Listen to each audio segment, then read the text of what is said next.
আসসালামু আলাইকুম রহমতুল্লাহ। এটা ব্রেকিং নিউজ।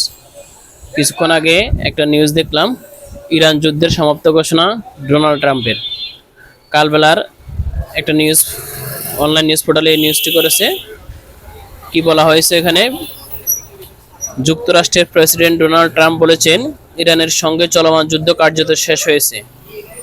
শুক্রবার কংগ্রেস নেতাদের কাছে পাঠানো এক চিঠিতে তিনি জানান, যুদ্ধবিরতির পর থেকে আর কোনো সংঘর্ষ হয়নি এবং গত 28 ফেব্রুয়ারি শুরু হওয়া শত্রুতার সমাপ্তি ঘটেছে।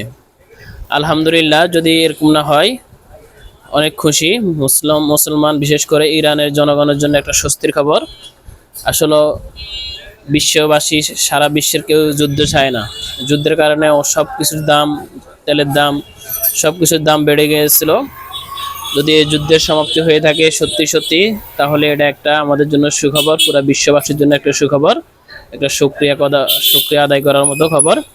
আলহামদুলিল্লাহ, আশা করি সকল যুদ্ধ বন্ধ হোক।